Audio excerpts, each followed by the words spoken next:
This is the woven picot stitch. I'm going to come up into the background. I've got a knot on the back, and I'm going to take a needle, or you can use a pin, and I'm going to put a pin so that it's just to the right of where I came up, and I want this bottom line to just be straight across. Okay, and I want this needle to be kind of straight up and down, and I'm going to leave it in there. Now I'm going to go around my needle, and I'm going to go down the same distance away on the right side. So I've created this kind of little teepee across my needle. Next, I'm going to come up right here in the middle, just to one side or the other of that needle, and it really doesn't matter which side. It's just going to kind of third it. Okay, so now I've got this inverted V or a teepee shape. I'm going to come around my needle, and now I'm going to start weaving, and I'm just going to turn my needle around, and I'm going to I'm going to go under, over, under, and I'm going to just scoot through those threads. And then when I come back, I'm going to do the opposite, so that the thread wraps around that outer leg, and then they are woven across. Now, as you're doing this, you want to try really hard to keep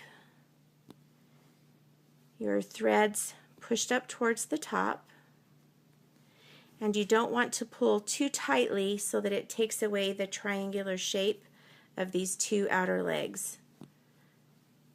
So you have to kind of do a loose weave. You don't really pull it too super tight.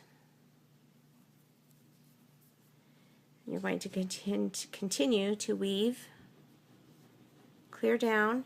You can push up with your needle or with your finger. And if you want to, you can do this with a tapestry needle, and that helps keep it easier to scoot underneath rather than turning your needle around backwards. But I have a tendency to just scoot through with the back of my needle quite often because I don't want to rethread my needle, and this is the needle that I happen to be using most of the time. This is the number 1 milliners, and this is I really like this needle. I go to that one quite often. You're going to keep weaving until you're down to the bottom here. I pulled that a little tight. I'm going to loosen it. When I get to the very bottom, I'm going to cram them in so that those little legs are clear, full.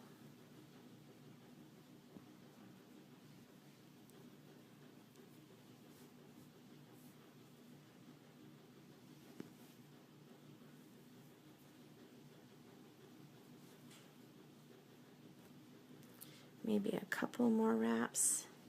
This one you have to practice a little bit to keep it a nice shape.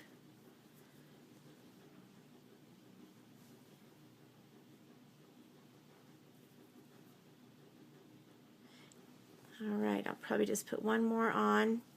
When you end, you're going to scoot through just like you would, only instead of coming out right there, you're going to go under, over, and then down right underneath that leg. And you can end on either side, and then you would tie your knot in the back.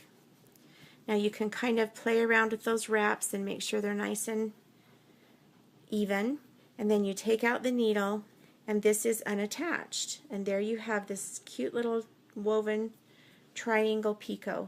If you want to, you can lay this down and do a little tack stitch right through that end, and that will tack it down if you want it to lay flat, or you can leave it up and let it be a floppy little picot. That's the woven picot stitch.